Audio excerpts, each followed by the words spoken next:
Uno saltó a una cascada rugiente ante la mirada de decenas de testigos.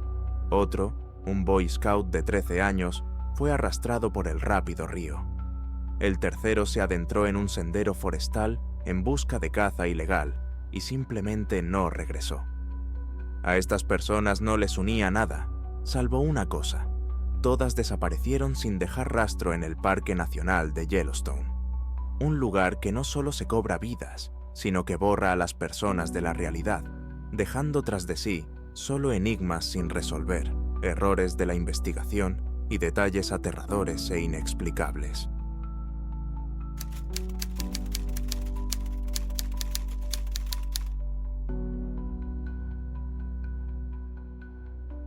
La cascada inferior del parque de Yellowstone es un salto de 94 metros de agua rugiente que cae al vacío. El 16 de junio de 2009, Nicholas Jeffrey Mostert se acercó al borde del mirador y saltó al torrente. Decenas de personas lo vieron, pero lo que sucedió después y la desaparición total de su cuerpo convirtieron el suicidio en algo más, dejando tras de sí solo preguntas y detalles extraños e inexplicables. El Gran Cañón de Yellowstone es uno de los lugares más impresionantes de América del Norte. El río Yellowstone ha excavado un cañón de hasta 370 metros de profundidad en la roca volcánica. Sus paredes amarillas, rosadas y anaranjadas crean un paisaje irreal. En este cañón hay dos grandes cascadas, y la más famosa de ellas es la cascada Lower. Tiene una altura de 94 metros, casi el doble que la catarata del Niágara. Los miradores construidos al borde del cañón permiten a los turistas acercarse mucho a este fenómeno natural. Uno de estos miradores se llama Borde de la Catarata Inferior. Se encuentra justo en el lugar donde el río se precipita al abismo. En junio, el río Yellow está en su máximo esplendor.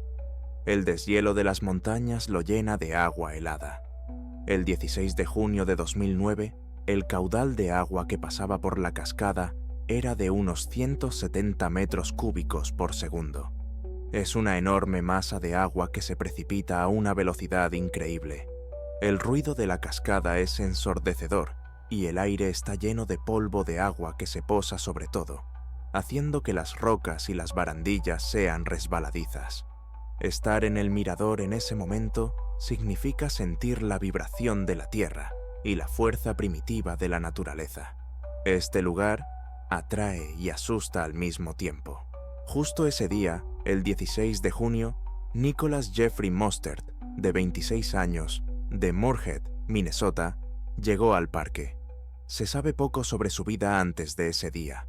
No estaba buscado, no tenía enemigos evidentes. Llegó solo a Yellowstone. Alrededor del mediodía, se encontraba en el mirador del borde de la cascada Lower. Había muchos turistas. La gente tomaba fotos, grababa vídeos y admiraba la vista. Según los testigos, Nicholas se comportaba con normalidad. No llamaba la atención, pero entonces ocurrió lo que nadie esperaba. Saltó la valla, dio un paso y se lanzó al río justo delante del lugar donde éste se precipita hacia abajo. Todo sucedió en cuestión de segundos. La gente gritó. Algunos empezaron a llamar al servicio de rescate del parque. Nicholas fue arrastrado por la corriente, que era tan fuerte que su cuerpo pasó como una astilla, y en un instante desapareció en el rugiente torrente de agua que caía desde una altura de 94 metros. Varios testigos contaron más tarde a los investigadores un detalle extraño. En el momento antes del salto, a pesar del estruendo ensordecedor de la cascada, les pareció oír algo más. No era un grito ni una palabra. Algunos lo describieron como un sonido agudo y fino, similar a una nota musical que se abrió paso entre el estruendo del agua. Otros dijeron que parecía un susurro. Todos reconocieron que probablemente se trataba de una alucinación auditiva provocada por el ruido y el shock. Pero el hecho de que varias personas diferentes lo mencionaran se anotó en los informes como una extraña coincidencia. Los guardaparques reaccionaron de inmediato. La operación de búsqueda y rescate comenzó en menos de una hora. pero todos sabían que no había posibilidades de encontrar a Nicolás con vida. Caer desde esa altura a la olla hirviente al pie de la cascada no deja posibilidades de sobrevivir. El objetivo de la búsqueda era encontrar el cuerpo. Bajar al cañón en este lugar es una tarea extremadamente difícil y peligrosa. Las paredes del cañón son casi verticales y muy frágiles. Los rescatistas tuvieron que utilizar equipo de escalada para descender 300 metros. Al pie de la cascada, el agua hierve literalmente por la fuerza del impacto. El aire está tan saturado de humedad que la visibilidad es casi nula. Trabajar en estas condiciones era increíblemente difícil. Los rescatistas comenzaron a peinar el río abajo desde la cascada. A unos 400 metros del pie de la cascada, vieron un pequeño remolino, un remanso donde la corriente no era tan fuerte. Allí fue donde hicieron el primer y último hallazgo. Sobre una roca, junto al agua, yacían las ropas de Nicolás Mostert. Eran su chaqueta y su camisa, pero la forma en que estaban colocadas dejó perplejos a los rescatistas. La ropa estaba cuidadosamente doblada. La corriente, lo suficientemente fuerte como para romper troncos, no podía haber doblado las prendas de esa manera. Parecía como si alguien las hubiera sacado del agua y las hubiera colocado sobre la roca. Los guardabosques inspeccionaron minuciosamente la zona, pero no encontraron ningún rastro, ni de personas ni de animales. Este hecho quedó sin explicación. La búsqueda continuó durante varios días. Los equipos de rescate en botes y grupos a pie recorrieron decenas de kilómetros río abajo. Inspeccionaron cada obstáculo, cada islote, cada recodo de la orilla. Utilizaron binoculares y telescopios para observar la orilla opuesta del cañón, pero no encontraron nada, ningún otro objeto personal, ni rastro. El cuerpo de Nicolás Mostert simplemente había desaparecido. Durante la investigación, las autoridades del parque declararon oficialmente que consideraban el suceso un acto intencionado, un suicidio. Los testigos vieron claramente cómo saltaba. No había indicios de que alguien lo hubiera empujado ni de que se tratara de un accidente. Pero la completa ausencia del cuerpo suscitó muchas preguntas. El río Yellowstone se cobra a menudo la vida de personas, pero en la mayoría de los casos, los cuerpos acaban siendo encontrados, a veces semanas o meses después, enganchados en troncos o arrastrados por la corriente hasta la orilla. El cuerpo de Nicolás nunca apareció. Esto dio lugar a diversas teorías. Algunos creían que su cuerpo podría haber sido arrastrado a una cueva submarina o a una grieta al pie de la cascada, de donde nunca podría ser recuperado. Otros, más inclinados a lo místico, recordaban antiguas leyendas sobre el cañón. Yellowstone siempre ha sido un lugar de poder para los nativos americanos, donde el mundo de los espíritus está cerca del mundo de los humanos. Recordaban historias de que el agua puede llevarse no solo el cuerpo, sino también el espíritu. Los detalles extraños, como el sonido inusual que escucharon los testigos y la ropa cuidadosamente doblada, solo añadían misterio al caso. La versión oficial se mantuvo simple y lógica, pero para quienes conocen los detalles, la historia de Nicolás Mostert no es solo un informe de suicidio. Es la historia de cómo un hombre entró en uno de los lugares más poderosos del planeta y se disolvió por completo en él. Nicholas Jeffrey Mostert fue declarado muerto. Su cuerpo nunca fue encontrado. La cascada sigue rugiendo y miles de turistas contemplan cada día su poderío desde el mismo mirador, sin saber que fue allí donde un hombre dio un paso hacia la eternidad y desapareció sin dejar rastro.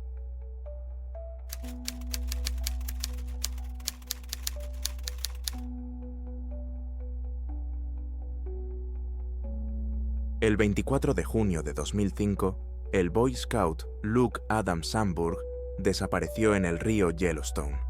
La corriente se lo llevó ante los ojos de todo el grupo. Nunca lo encontraron, pero la historia de su búsqueda está llena de detalles extraños, y su desaparición fue solo uno de los trágicos sucesos que tuvieron lugar en el parque ese verano.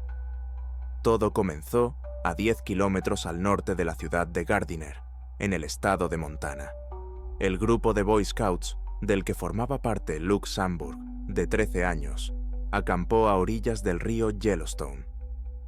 El 24 de junio, los chicos ayudaban a empujar troncos al agua. El río era rápido y caudaloso en ese lugar.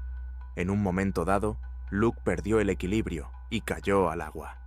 La fuerte corriente lo arrastró instantáneamente y lo llevó río abajo. Todo sucedió tan rápido que nadie pudo ayudarlo. Inmediatamente se dio la alarma. Comenzó una operación de búsqueda a gran escala. Los rescatistas, voluntarios y otros Boy Scouts peinaron las orillas del río. Pero desde el principio, la búsqueda estuvo acompañada de extrañeza. Varios rescatistas experimentados admitieron más tarde, en conversaciones informales, que nunca habían sentido nada parecido en esos lugares. Hablaban de una repentina sensación de angustia y desorientación que los invadía cuando se acercaban al lugar donde había caído Luke. Algunos afirmaban haber visto en las turbias y turbulentas corrientes de agua unas sombras oscuras y alargadas que se movían contra la corriente. Lo achacaron al cansancio y a los juegos de la luz, pero la sensación de que algo no iba bien no les abandonaba. La esperanza de encontrar a Luke con vida se desvanecía con cada hora que pasaba. La familia del niño llegó al parque y se enfrentó a la terrible realidad. Las posibilidades de sobrevivir en las gélidas y rápidas aguas eran prácticamente nulas. Pronto, los equipos de búsqueda hicieron el único hallazgo.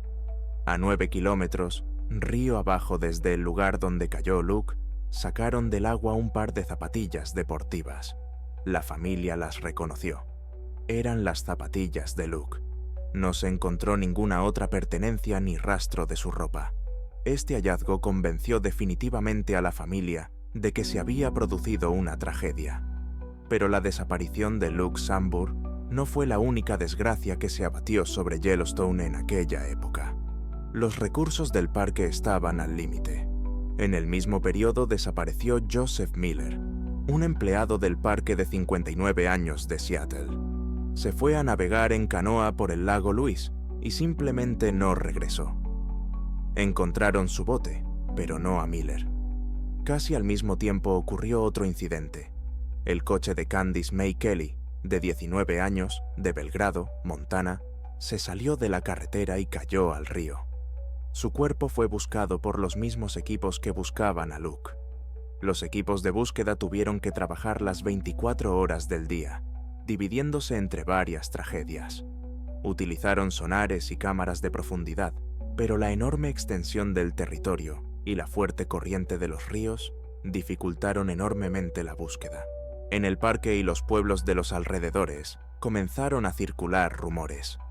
Se decía que ese verano había sido oscuro para Yellowstone.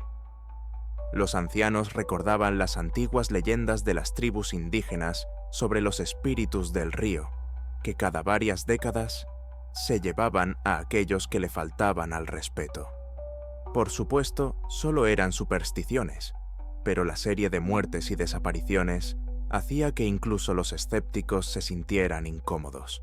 Las extrañas sombras en el agua, de las que hablaban en voz baja los rescatistas, y la sensación general de opresión que flotaba en el aire no hacían más que alimentar esos rumores. Luke Adam Samburg nunca fue encontrado. Oficialmente, se le considera ahogado. Su desaparición se convirtió en un trágico accidente, uno de los muchos que han marcado la historia del Parque Nacional.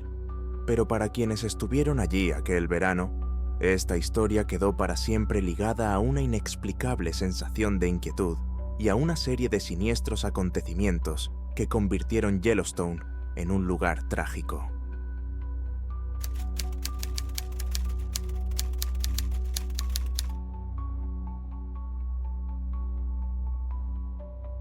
El 6 de abril de 1991, Daniel Lynn Campbell entró en el bosque y no regresó.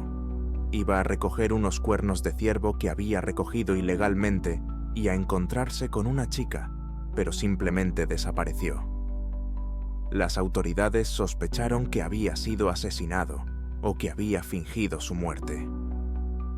Años más tarde, sus hermanos demandaron al sheriff, alegando que, debido a errores en la investigación, nunca se encontró el cuerpo de Daniel. Esta historia comenzó en el condado de Sweetgrass, Montana, donde vivía Daniel Campbell. El 6 de abril de 1991, su novia lo llevó en coche hasta la entrada del sendero Hell Roaring Creek, en el Parque Nacional de Yellowstone. Daniel tenía un plan concreto. Tenía que recorrer el sendero hasta la ciudad de Jardine, en Montana. El objetivo de la excursión era un escondite donde había guardado unos cuernos de alce que había recogido ilegalmente. Después, tenía que reunirse con su novia, pero nunca llegó a Jardine. Cuando Daniel no apareció a la hora acordada, su novia se preocupó y avisó a las autoridades. Inmediatamente después de su desaparición, se organizó una búsqueda. Los equipos de rescate y los voluntarios peinaron la zona por donde debía pasar Campbell. No encontraron ningún rastro, ni de él, ni de su equipo, ni de ninguna pista que pudiera arrojar luz sobre su paradero. Las búsquedas iniciales no dieron absolutamente ningún resultado. Desde el principio, las autoridades barajaron dos hipótesis principales. La primera, asesinato. Daniel se dedicaba a la recolección ilegal de cuernos, una actividad competitiva y peligrosa.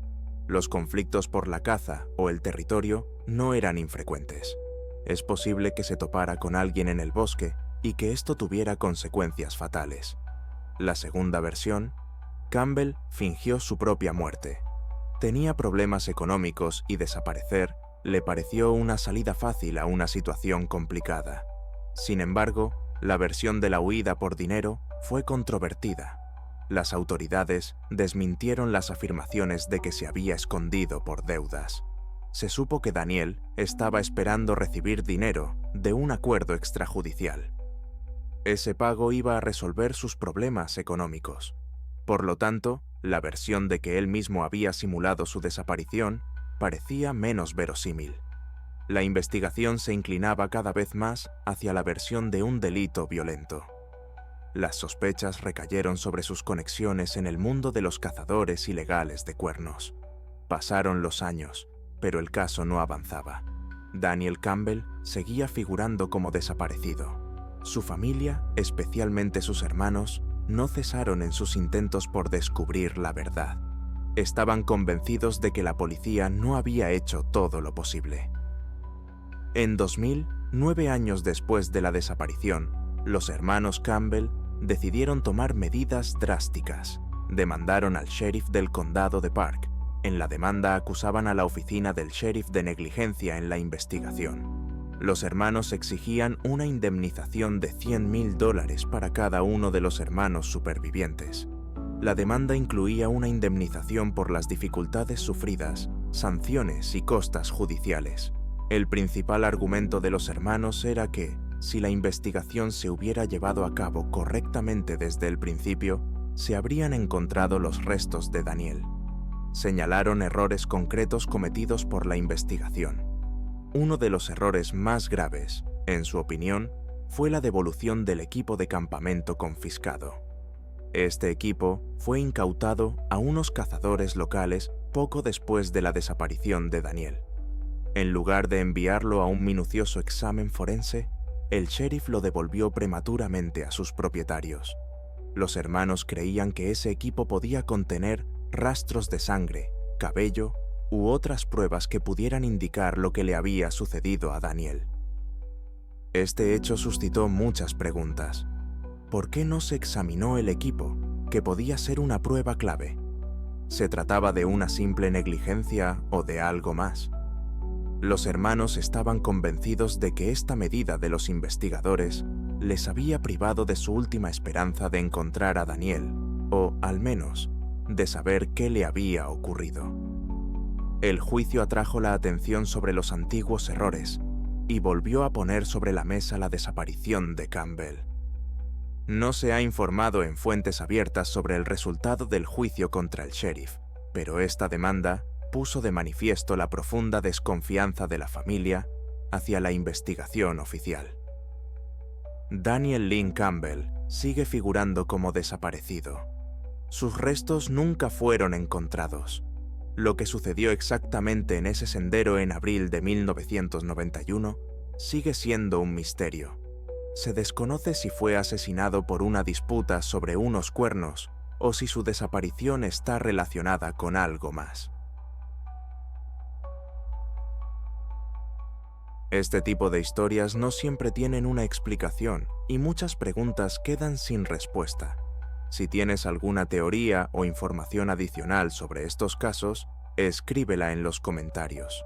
Será interesante leerla, para no perderte nuevos episodios sobre desapariciones extrañas y casos sin resolver. Suscríbete al canal y dale a me gusta. Esto nos ayuda a encontrar y contar más historias como estas.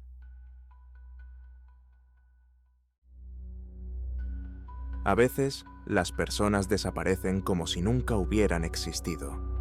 En el corazón de Yellowstone, entre aguas termales, ríos helados y senderos solitarios, ocurren cosas que no tienen explicación lógica.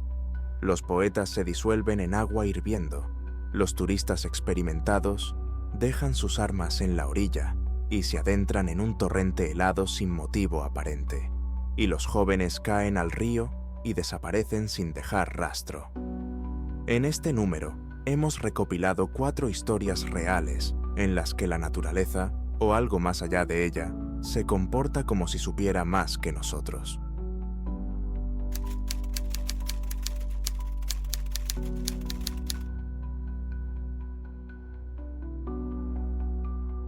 En el verano de 2022, Yellowstone volvió a ser escenario de una de las historias más sombrías e inexplicables de su crónica moderna. El 16 de agosto, en la zona de la piscina geotérmica Abyss Pool, en West Terrace Basin, se encontró un fragmento humano, un pie dentro de un zapato que flotaba en la superficie del agua turbia y sobrecalentada. Un guardaparques que realizaba una inspección rutinaria de la zona vio un objeto extraño entre las nubes de vapor. Este fue el comienzo de una extraña investigación que aún no se ha resuelto del todo.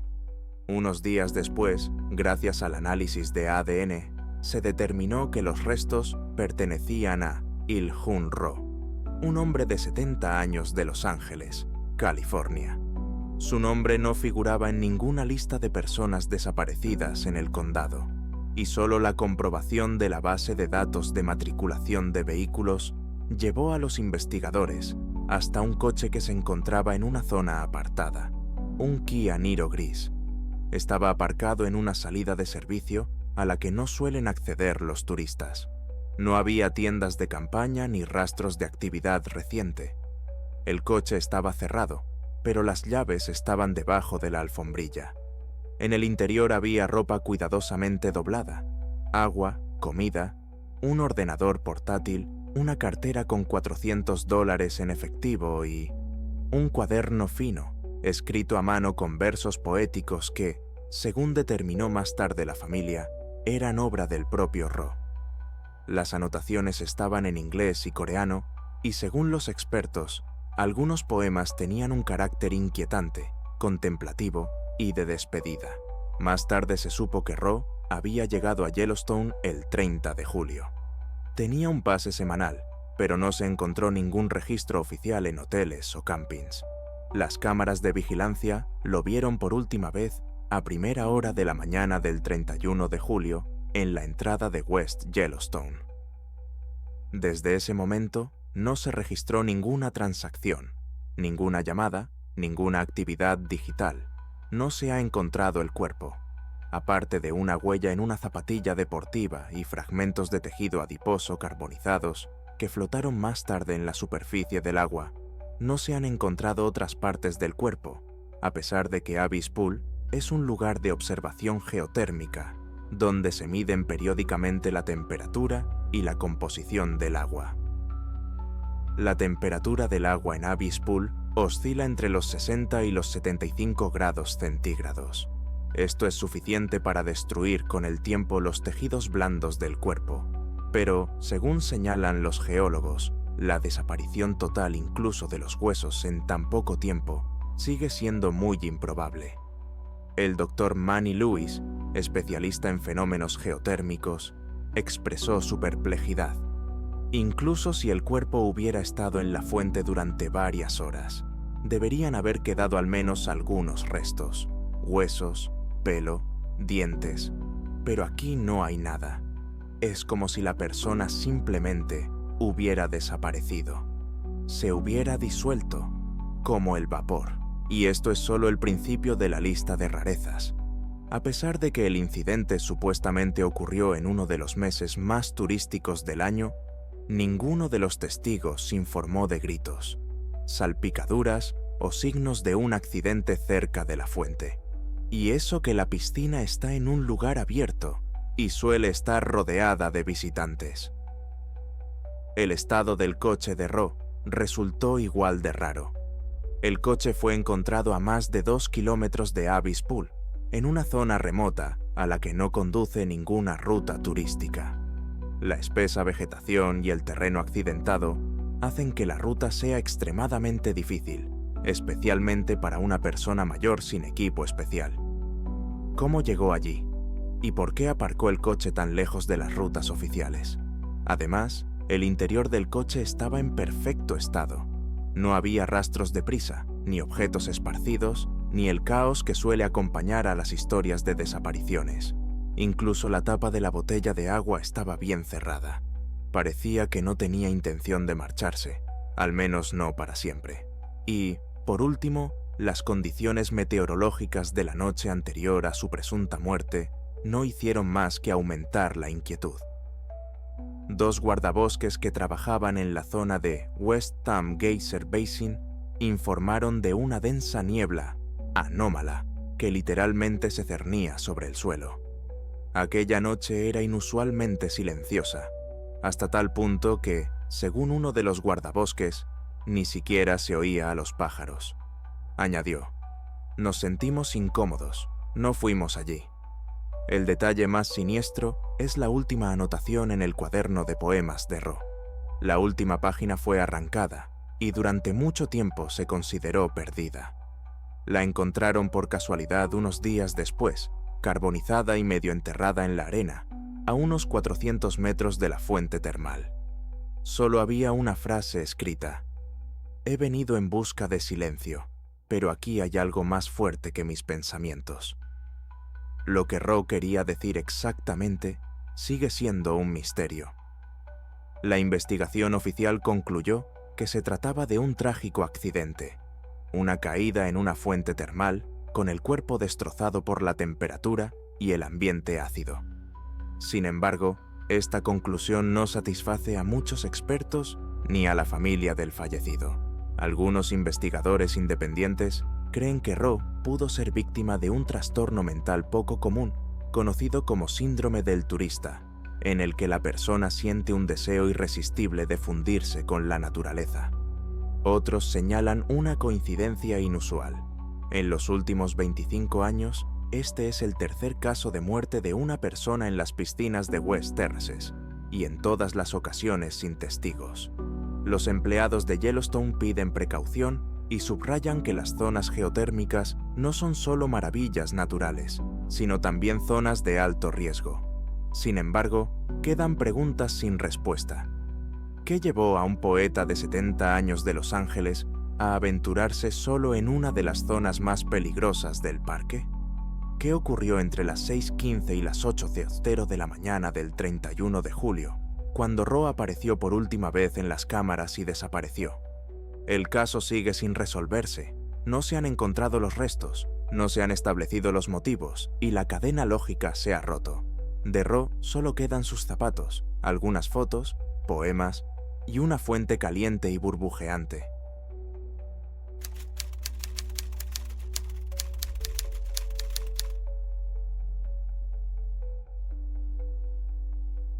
Al amanecer del 16 de junio de 2018, en la pequeña ciudad de Reeve Point, Montana, Brandon Fitch, de 20 años, desapareció en circunstancias extrañas y aún sin esclarecer.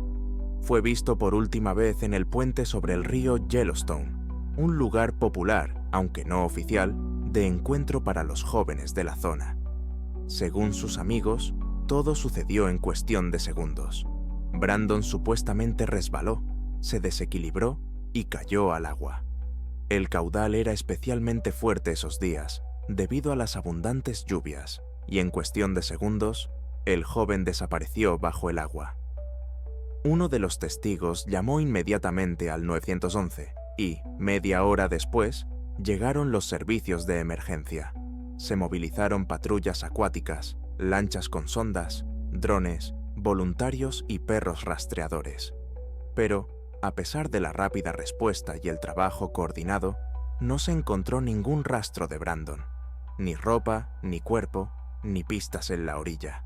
Incluso su teléfono, su reloj y la hebilla metálica, que debería haber flotado o quedado enganchada en las ramas, desaparecieron sin dejar rastro.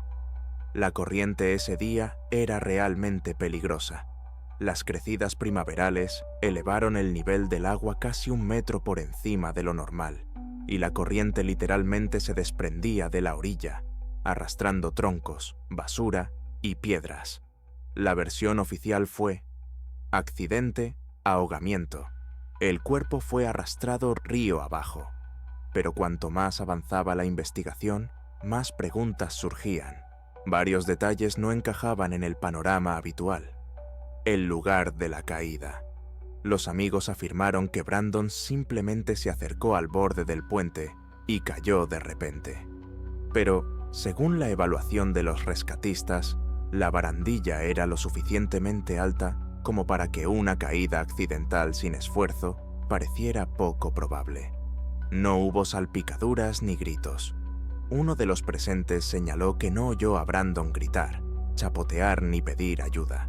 Solo se oyó un ruido sordo, como si un cuerpo entrara en el agua, y luego silencio. Esa noche, varias personas grabaron historias y tomaron fotos para las redes sociales. En las últimas imágenes se ve a Brandon de pie junto a la barandilla, hablando y riendo. El siguiente vídeo es ya después de su desaparición, con pánico y gritos. El intervalo es de menos de 1 minuto. Todos los objetos que podía llevar consigo, el cinturón, las botas, la hebilla, los calcetines impermeables, deberían haber flotado al menos parcialmente, pero no se encontró nada.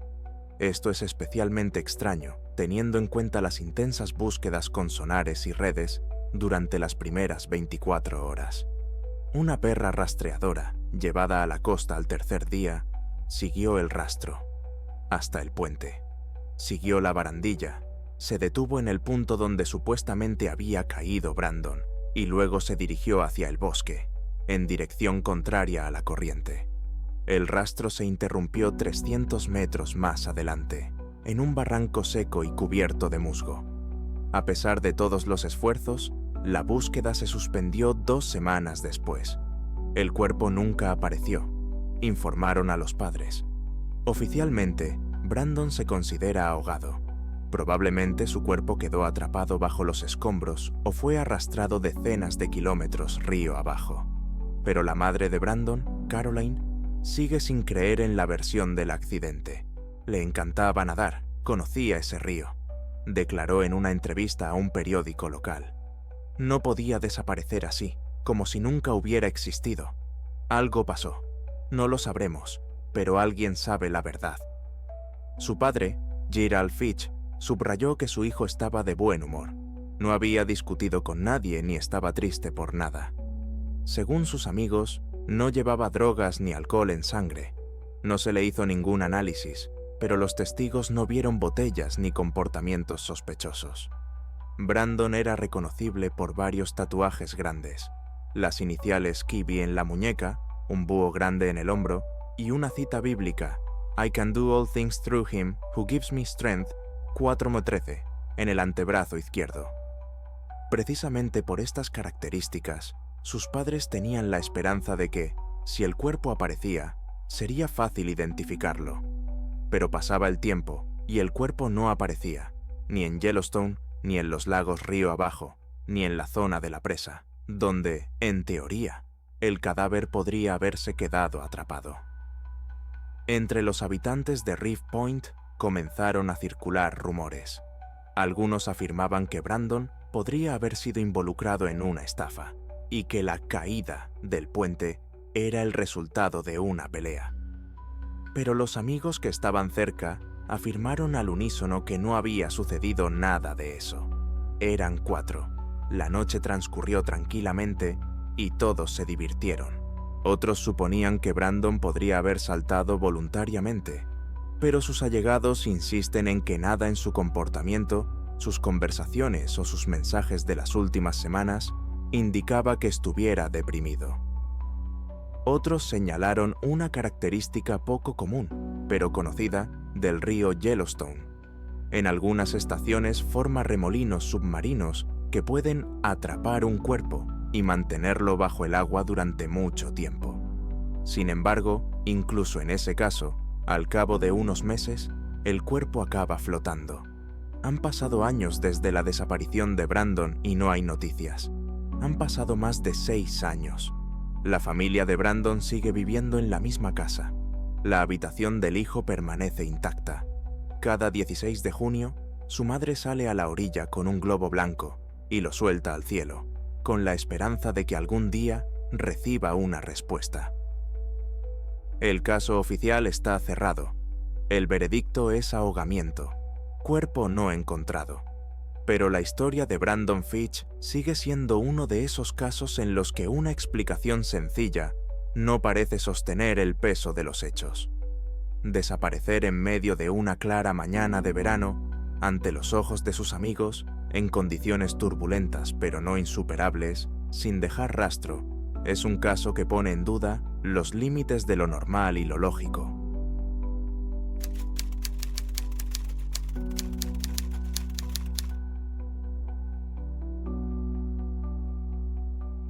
Hay lugares donde la brújula de la lógica deja de funcionar, donde personas experimentadas cometen errores de novatos y el instinto de supervivencia se evapora como la niebla matinal. El Bosque Nacional Custer Gallatin, en Montana, es uno de esos lugares. En junio de 2017 se tragó a Mike Petersen. Oficialmente, su muerte fue un accidente, pero los hechos que quedaron en la orilla del arroyo helado cuentan una historia diferente, una historia que no tiene sentido. Mike Petersen no era un turista cualquiera. Residente en Bismarck, Dakota del Norte, era un turista experimentado y conocedor de la zona. Este es un detalle clave que convierte la tragedia en un misterio.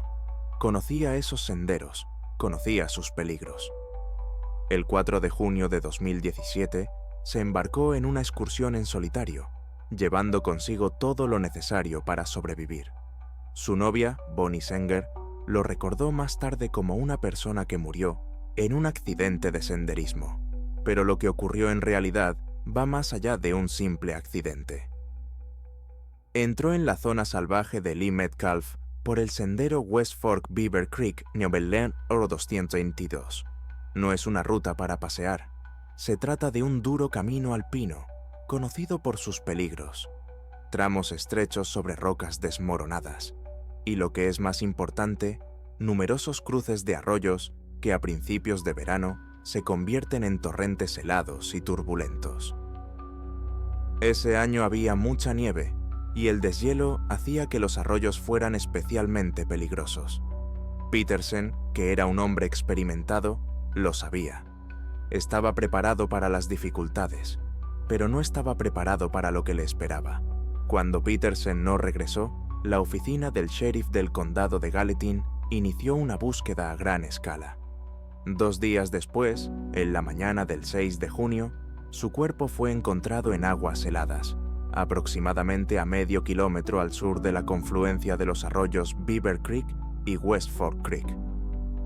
El veredicto oficial del forense fue sencillo: ahogamiento accidental. Caso cerrado. Pero la escena que encontraron los rescatistas gritaba que no había sido tan sencillo. En la orilla del arroyo, cerca del lugar donde entró en el agua, estaban sus pertenencias. Se había quitado la mochila y el chaleco. Pero eso no era lo más extraño. Junto a la mochila estaban sus principales medios de defensa en el país de los osos pardos, un bote de gas pimienta y su arma de fuego personal. Esta acción carece de toda lógica. ¿Por qué una persona con experiencia, sabiendo que se encontraba en territorio de osos, se desarmaría voluntariamente? Si iba a cruzar un arroyo peligroso, ¿por qué dejar todo su equipo en la orilla? Sin él, se habría congelado al otro lado, incluso si hubiera logrado cruzar. Si se cayó accidentalmente, ¿por qué sus pertenencias estaban cuidadosamente quitadas y apartadas? Esta es la anomalía central e inexplicable del caso. No parece pánico, no parece un accidente, parece una decisión meditada, pero completamente irracional. Es como si, en los últimos minutos de su vida, Mike Peterson hubiera obedecido a otra lógica ajena. La hipótesis de la hipotermia, que provoca confusión mental, podría explicar por qué se quitó el chaleco, un fenómeno conocido como desvestimiento paradójico. Pero no explica por qué dejó su arma tan metódicamente. Esta acción requiere una lucidez mental que una persona congelada simplemente no tiene. Para comprender el alcance de lo extraño, hay que mirar el panorama general. El gran ecosistema de Yellowstone es un conocido clúster de desapariciones inexplicables, un fenómeno estudiado en el marco del Missing 411. El caso de Peterson no fue el único en ese periodo. Solo un día después de su desaparición, el 7 de junio, otro turista desapareció en la misma región, Jeff Murphy, de 53 años, de Illinois. Su cuerpo fue encontrado el 9 de junio. Había caído por un acantilado de 150 metros. 2 turistas experimentados murieron en el mismo ecosistema en una semana. Más tarde se supo que Murphy estaba buscando el llamado Tesoro de Fenn, un botín escondido en las montañas rocosas, que atrajo a la región a muchas personas obsesionadas con la idea de correr riesgos. No hay datos que indiquen que Peterson también buscara el tesoro, pero esto crea un trasfondo de gran extrañeza para los acontecimientos de aquella época. En los bosques había personas movidas por objetivos inusuales, casi demenciales. El caso de Mike Peterson no es la historia de cómo se ahogó un hombre, es la historia de por qué lo hizo, por qué renunció a su experiencia, a su equipo y a su instinto de supervivencia. ¿Por qué un excursionista experimentado se desarmó voluntariamente en el corazón del país de los osos pardos? ¿Cuál era su plan si dejó todo su equipo en la orilla? ¿Fue el resultado de un repentino e inexplicable colapso mental? ¿O se encontró con algo en la orilla que le hizo actuar en contra de toda lógica? El informe oficial está cerrado, pero para quienes se fijan en los hechos, la historia está lejos de haber terminado. Sigue siendo una herida abierta, un conjunto de datos incompatibles. La naturaleza salvaje se llevó la vida de Mike Peterson, pero con ella se llevó también las respuestas, dejando tras de sí solo un silencio escalofriante y una simple y inquietante verdad. A veces, en lugares salvajes, las personas hacen cosas que no se pueden explicar.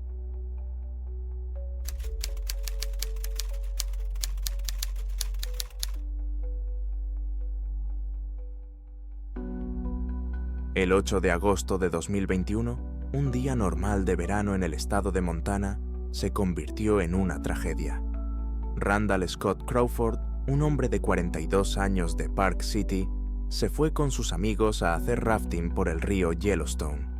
Nadie podía imaginar que el simple intento de fijar la balsa en el agua le costaría la vida. El incidente ocurrió cerca de la zona de pesca de Bratton, un lugar muy popular entre los turistas y los pescadores locales.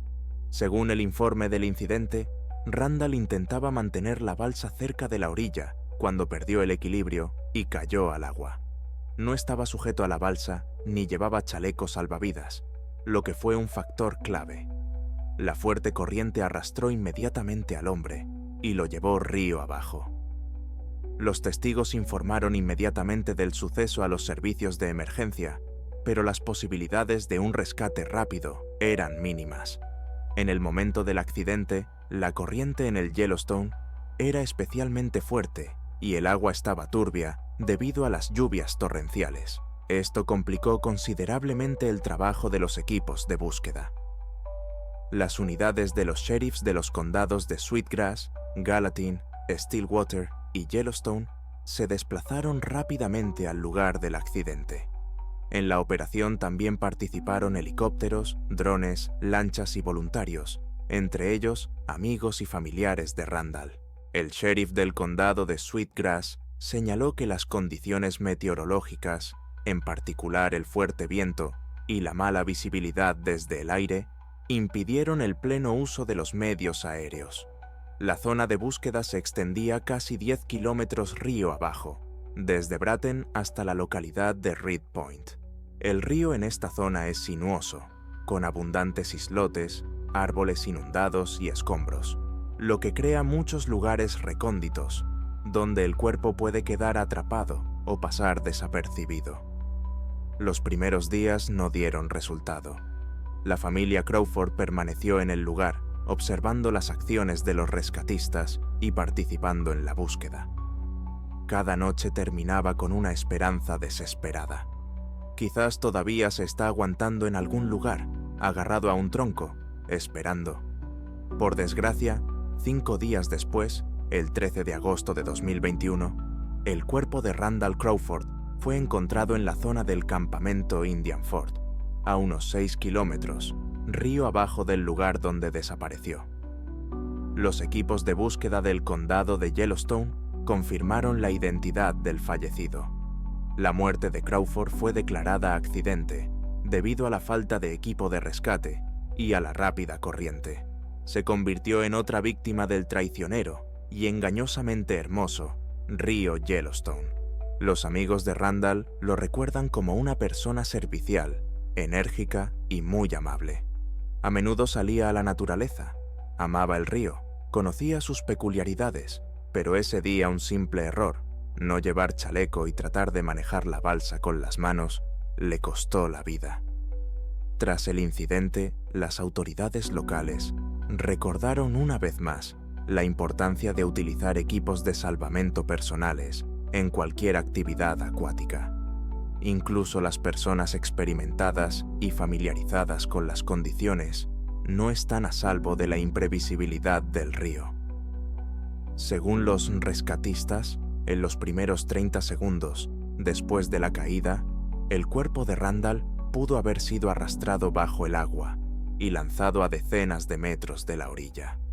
La familia del hombre agradeció a todos los servicios y voluntarios por participar en la búsqueda y expresó su esperanza de que la tragedia de Randall sirva de recordatorio para otros sobre la importancia de la precaución, la preparación y el respeto por la naturaleza. La naturaleza no siempre mata, a veces simplemente se lleva, sin dejar rastro, sin explicaciones. Y cuanto más intentamos comprender estas desapariciones, más claro queda que algunas preguntas es mejor dejarlas sin respuesta. Si te ha gustado este episodio, dale a me gusta, suscríbete al canal y haz clic en el icono de la campana para no perderte nuevas historias. Escribe en los comentarios, ¿cuál de estos casos te ha parecido más inexplicable? Nos vemos en el próximo vídeo. Ten cuidado, especialmente allí donde el silencio parece demasiado profundo.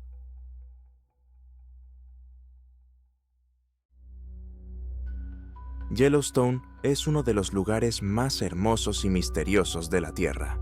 Cada año, millones de turistas visitan este lugar para ver géiseres, campos volcánicos y paisajes increíbles. Pero no todos regresan a casa. En este vídeo se muestran 3 casos reales de desapariciones que aún no han sido explicadas. Una joven turista desaparece en un río poco profundo, ante los ojos de sus amigos. Un viajero experimentado deja huellas perfectas que no llevan a ninguna parte. Y una tienda de campaña que se quemó por fuera, pero quedó intacta por dentro, como protegida por una fuerza invisible. No son leyendas, ni ficción, ni el guión de una película. Son materiales oficiales de los servicios del parque y testimonios de testigos presenciales. Algunos están convencidos. En Yellowstone hay lugares donde algo nos observa.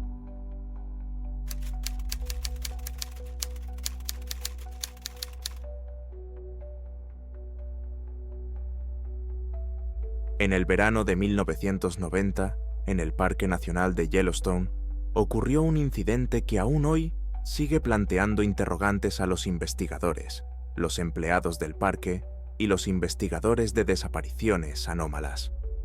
El caso se centra en la desaparición de una turista de 24 años llamada Rebecca Ann Martin, natural de Boise, Idaho. Rebecca llegó a Yellowstone con 2 amigas para hacer un breve recorrido por el oeste de Estados Unidos. Tenían previsto alojarse en el campamento Madison, recorrer varias rutas populares y, según sus amigas, descansar de la ciudad y el ruido. El incidente ocurrió el 23 de junio, alrededor de las 2:30 de la tarde. El grupo avanzaba por la orilla del río Gibbon, una zona conocida por su pintoresco curso, sus amplios y poco profundos remansos y sus suaves orillas arenosas. Era uno de esos lugares donde los turistas suelen hacer breves paradas para comer algo o hacer fotos del río. Los testimonios de 2 amigas de Rebecca, que más tarde fueron interrogadas por los empleados del parque, coincidieron en los puntos clave. Las chicas contaron que Rebecca, al ver un escarabajo de colores brillantes en la orilla, decidió acercarse al agua. Se dirigió sola hacia el río, diciendo que quería lavarse las manos y mirar el agua. Esto ocurrió literalmente a 10 metros del lugar donde se había detenido el grupo. Ambas testigos afirmaron que Rebecca caminaba despacio, con calma, y que llevaba una camiseta clara, pantalones cortos y gafas de sol oscuras. Según ellas, 1 minuto después la llamaron, pero no respondió. Cuando se acercaron, ya no estaba. La orilla en ese lugar era abierta, sin arbustos ni árboles, y había visibilidad directa a varias decenas de metros. El lugar donde estaba Rebecca se veía desde el sendero. Sin embargo, su desaparición se produjo literalmente en 30 a 60 segundos, cuando ninguna de las chicas miraba en su dirección. Ni salpicaduras, ni gritos, ni rastros de lucha. Nada. Al principio, sus amigas pensaron que Rebecca simplemente se había metido en el agua o se había escondido detrás de una roca, pero tras registrar la orilla y los arbustos cercanos, se dieron cuenta de que no estaba por ninguna parte. El pánico se desató a los pocos minutos. En ese momento, había otros turistas cerca, varias familias con niños y parejas de ancianos, que también confirmaron que habían visto a la joven acercarse al río, pero nadie se había dado cuenta de su desaparición. Cuando, tras 20 minutos de búsqueda, no lograron encontrar a Rebecca, sus amigas se dirigieron al aparcamiento, donde había un teléfono fijo, y llamaron a los guardas forestales. Los empleados del parque llegaron al lugar y comenzó la primera fase de la operación de búsqueda y rescate. Se inspeccionaron inmediatamente las orillas en un radio de 200 metros. En la orilla del agua se encontraron huellas frescas de pies descalzos que coincidían con el tamaño de los zapatos de Rebecca. Las huellas conducían directamente al agua, pero no volvían. Lo extraño era que el fondo en ese lugar era poco profundo. El agua estaba limpia y no había corrientes.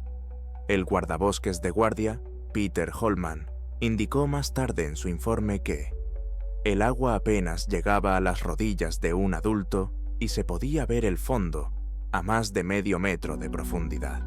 El ahogamiento o la inmersión en un lugar así parecía muy improbable. Sin embargo, por si acaso, se llamó a los buzos. Por la tarde de ese mismo día, comenzó una operación de búsqueda en toda regla. Los buzos inspeccionaron un tramo del río en un radio de 300 metros, río arriba y río abajo. Grupos de guardia con perros peinaron el bosque. El interrogatorio de otros turistas no dio ningún resultado. Nadie había visto a nadie acercarse a Rebecca ni llevársela del sendero. No se observaron figuras sospechosas, coches, ni alteraciones del orden público. Todo parecía indicar que la joven había desaparecido literalmente en medio de la nada, en una orilla poco profunda, entre decenas de turistas. Los empleados del parque y los investigadores no descartaron la posibilidad de que Rebecca hubiera perdido el conocimiento y se hubiera adentrado río arriba, desorientada. Sin embargo, al cabo de un día no se encontró ningún rastro, ni objetos personales, ni ninguna pista. La búsqueda continuó durante 3 días más. Al tercer día, por la tarde, se produjo el único giro extraño. A unos 2 kilómetros, río arriba, en la bifurcación de unas ramas a unos 2 metros del suelo, se encontraron unas gafas de sol. Eran precisamente las gafas que llevaba Rebecca. Sus amigas las reconocieron y sus padres lo confirmaron. Las gafas estaban colocadas con cuidado, como si alguien las hubiera puesto allí a propósito. No había rastros, basura, ni restos de ropa ni cerca ni en los alrededores. No se observaron corrientes violentas en la zona y el agua no podía haber arrastrado las gafas a tal altura, y mucho menos en dirección contraria a la corriente. Se llevó a cabo un examen forense en el lugar. No se encontraron huellas dactilares ni otros rastros. Las gafas no estaban dañadas, ni quemadas, ni lavadas por el agua. Los empleados del parque no pudieron explicar cómo habían llegado allí. Este episodio fue el último hallazgo significativo del caso. Tras el hallazgo de las gafas, la búsqueda de Rebecca Martin continuó durante 6 días más, pero no dio ningún resultado. Se peinó la zona a mano, se utilizaron perros especialmente entrenados y se pidió ayuda a más personal de los condados cercanos, pero no se encontró ni un trozo de ropa, ni huellas de zapatos, ni nada que indicara que la chica hubiera estado por allí. El hallazgo de las gafas generó más preguntas que respuestas. Los expertos descartaron que el objeto pudiera haber sido llevado allí por animales, ya que las ramas eran demasiado delgadas para que, por ejemplo, un coyote o un mapache pudieran trepar hasta allí. Al mismo tiempo, las gafas estaban cuidadosamente colocadas en la bifurcación de las ramas, como si alguien las hubiera quitado y colocado allí intencionadamente. No había rastros, arbustos rotos, ni hierba pisoteada debajo. Daba la impresión de que el objeto había llegado allí sin intervención física, como si hubiera sido trasladado, lo que no encajaba en ninguna de las versiones oficiales. Los residentes locales del condado de Gallatin, donde se encuentra parte de Yellowstone, también recordaron que, unos años antes de la desaparición de Rebecca, se habían producido incidentes extraños en la misma zona. En un caso, en 1982, un hombre informó de que su hija desapareció durante varias horas, mientras pescaba y luego fue encontrada en el bosque, en un tocón, a 5 kilómetros de la orilla, sin lesiones, pero en completo silencio.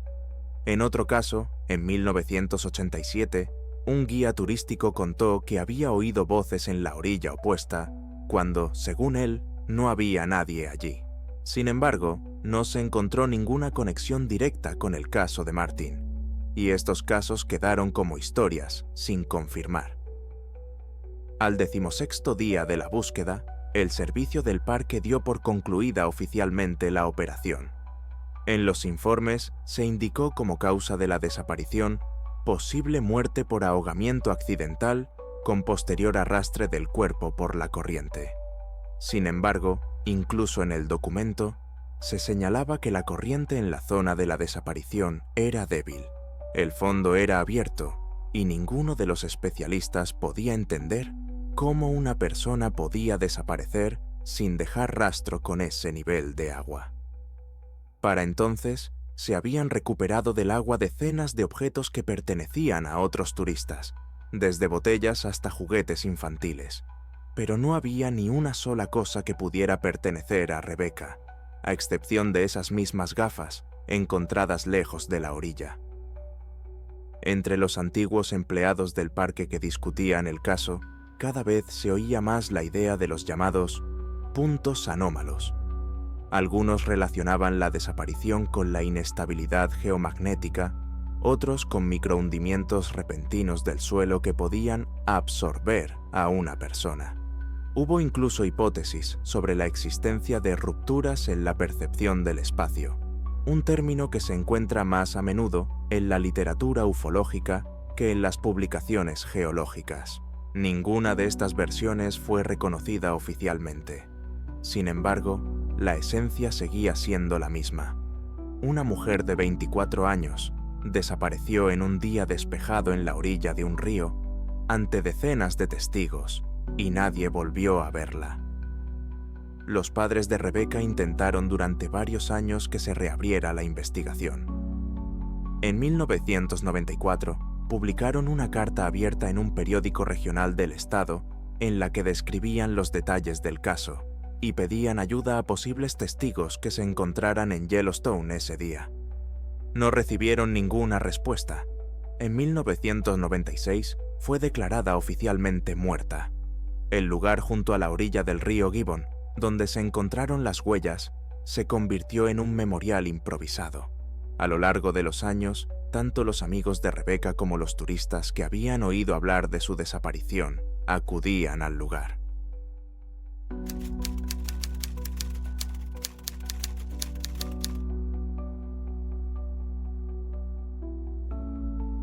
En otoño de 1994, en el Parque Nacional de Yellowstone, se produjo una desaparición que aún hoy sigue planteando inquietantes preguntas a quienes conocen los detalles. Robert King, un turista de 30 años del estado de Oregón, desapareció en la zona de la cuenca de Caceres Norris, dejando tras de sí solo una cadena de huellas perfectas que no llevaban a ninguna parte. En el momento de su desaparición, Robert King era un viajero experimentado que había visitado en numerosas ocasiones los parques nacionales del noroeste de Estados Unidos. Trabajaba como técnico electricista, pero dedicaba su tiempo libre a hacer excursiones en solitario y le apasionaba estudiar las zonas geotérmicas. Sus compañeros lo describían como una persona equilibrada y racional, poco propensa a actuar de forma impulsiva o imprudente.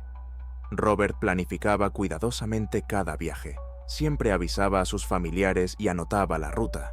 Le atraía Yellowstone, especialmente la zona de Norris, famosa por sus cráteres de vapor, géiseres inestables y pozos de azufre.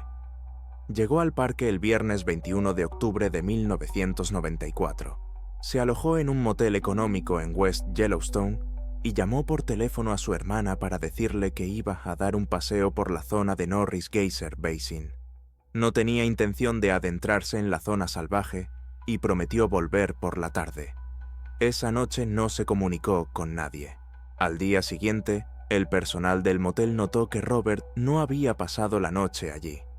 Su coche, un Ford Bronco verde, seguía en el aparcamiento de la entrada norte de Norris. No se activó la alarma.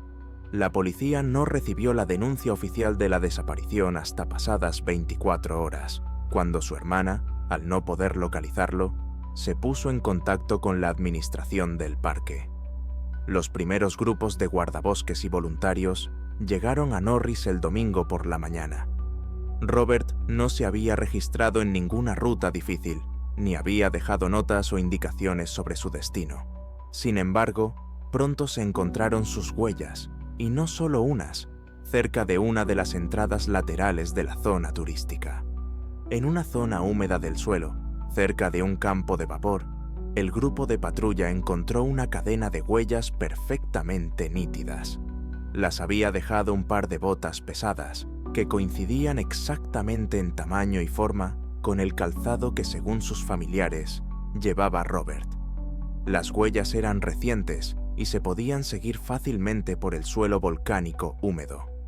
Se dirigían en una sola dirección, hacia el sureste, hacia una gran fuente hirviente llamada Whispering Pool, conocida por su temperatura inestable y el alto riesgo de hundimientos.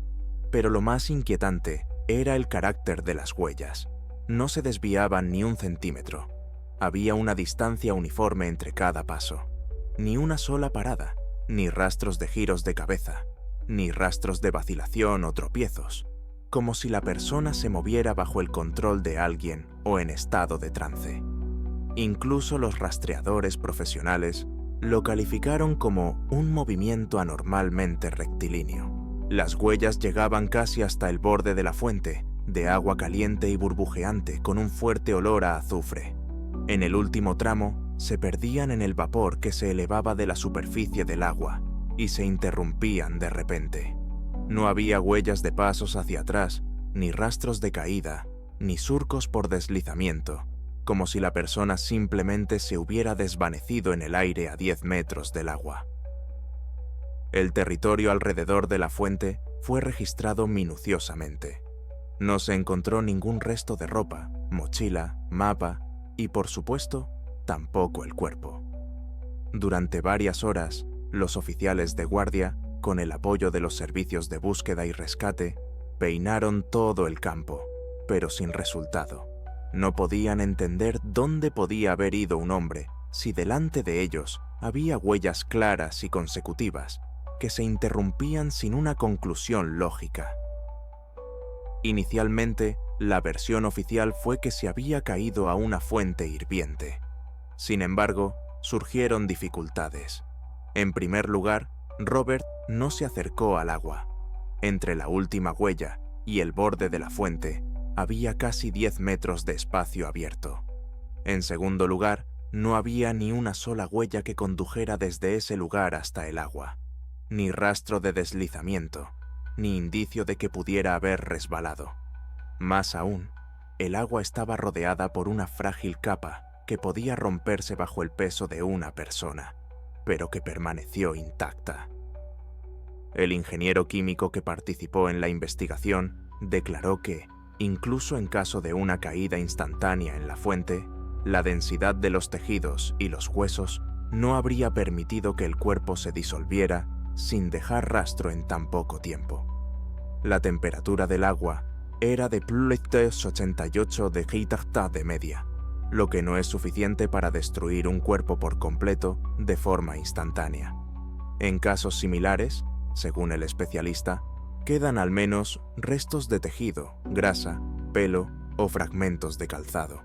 Pero aquí no se encontró nada en absoluto. Además, el perro de búsqueda, utilizado un día después de la desaparición, se comportó de forma extraña. Seguía con seguridad el rastro, pero al llegar al final de la cadena, se detuvo bruscamente y comenzó a tirarse de la correa, dando vueltas en el mismo sitio. En un momento dado, se negó a seguir adelante y empezó a gemir. Uno de los guardabosques lo anotó en su informe. El perro seguía el rastro con seguridad, pero en el punto final reaccionó como si se encontrara con una barrera invisible. Su comportamiento era anormal. Las búsquedas continuaron durante una semana. Se reclutaron voluntarios y turistas. Se inspeccionó no solo la zona de Norris, sino también los bosques circundantes, las cuevas e incluso los pasadizos que conducían a los depósitos subterráneos. Pero Robert King no fue encontrado. Tras la primera semana de búsqueda, la desaparición de Robert King se convirtió en tema de conversación no solo entre los empleados de Yellowstone, sino también en círculos más amplios, en particular entre quienes se ocupaban de desapariciones anómalas en zonas protegidas. Aunque el Servicio de Parques Nacionales se mantuvo oficialmente en la versión del accidente o posible suicidio, entre el equipo de búsqueda y los guardabosques locales comenzaron a surgir dudas. El factor clave que suscitaba inquietud seguía siendo la línea recta anómala de las huellas. Uno de los rastreadores más veteranos, que llevaba más de 20 años trabajando en el parque, declaró en una entrevista a un periódico local: «He visto decenas de casos en los que turistas se han perdido, han caído, se han lesionado o han muerto, pero nunca había visto a nadie caminar en línea recta, como si fuera una regla, hacia un lugar donde claramente no debía estar y desaparecer sin dejar rastro. No parece un accidente ni un caso de desorientación, es algo diferente». Además, al cuarto día de la búsqueda, los rescatistas descubrieron otro detalle. A unos 100 metros de la última huella, ya en una zona boscosa más allá del campo geotérmico, encontraron un terreno con la hierba quemada en forma de círculo de aproximadamente 1,5 metros de diámetro. El centro estaba completamente seco, sin vegetación, con el suelo carbonizado, pero sin signos de incendio. El análisis reveló que la temperatura del suelo en ese lugar era superior a la normal, aunque en ese momento el tiempo era fresco en la región y apenas había sol. Este lugar no tenía ninguna relación lógica con la ruta de Robert y, según los geólogos, no había ninguna falla geotérmica conocida en la zona.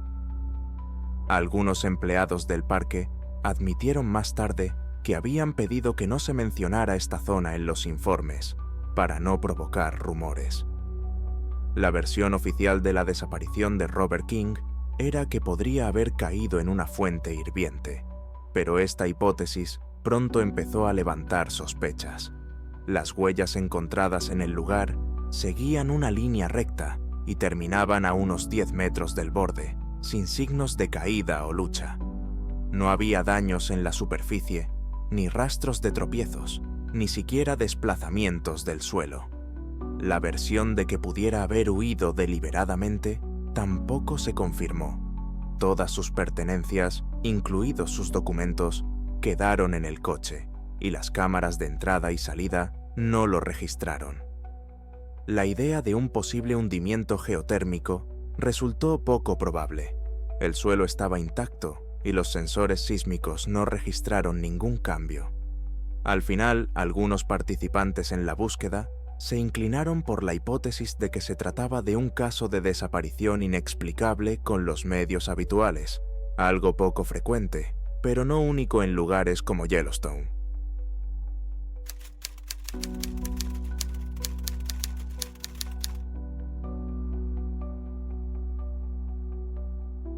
El Parque Nacional de Yellowstone ha sido escenario de muchos incidentes extraños a lo largo de su historia, pero el caso ocurrido en el lago Shoshone, el 20 de junio de 1983, sigue siendo uno de los más misteriosos. Roger Tillman, un hombre de 35 años de Bozeman, Montana, era un turista experimentado. Había estado muchas veces en zonas de alta montaña y conocía muy bien la zona. Según las anotaciones de su diario, ese año decidió pasar una semana de excursión en solitario por la costa noroeste del lago Shoshone. Registró su ruta en la oficina de los guardaparques e informó de que tenía previsto acampar en una zona remota, en el extremo occidental del lago, a la que pocos se adentran debido a su difícil acceso y a la espesa vegetación. El 20 de junio por la mañana, otros turistas, una pareja que pasaba por uno de los senderos que cruzaban la ladera norte, lo vieron. Dijeron que Roger caminaba con una mochila y les saludó con la mano antes de desviarse hacia el bosque que conducía al agua. Esa fue la última vez que se le vio. Al día siguiente, 21 de junio, otro turista, Edward Howell, informó a los guardabosques del hallazgo de una tienda de campaña quemada cerca de la orilla. Según él, la tienda parecía quemada por fuera, pero no había signos evidentes de que el fuego se hubiera propagado al interior. No encontró a nadie cerca, ni rastros de su presencia, ni olor a quemado. Solo había una extraña zona redondeada alrededor de la tienda, como si el suelo y la hierba hubieran sido afectados por una onda expansiva. Edward señaló que no había cenizas, ni carbón, ni siquiera hollín, solo fibras negras de la tela exterior y una atmósfera anormalmente silenciosa alrededor. Los guardabosques llegaron al lugar unas horas más tarde. Dentro de la tienda había un saco de dormir cuidadosamente enrollado, un cuaderno con notas, un mapa topográfico, una brújula y una linterna. Todo estaba en perfecto estado. Ni siquiera la botella de plástico con agua se había derretido. La anomalía era evidente. La parte exterior de la tienda estaba carbonizada y agrietada, mientras que todo el interior parecía estar bajo una campana de cristal.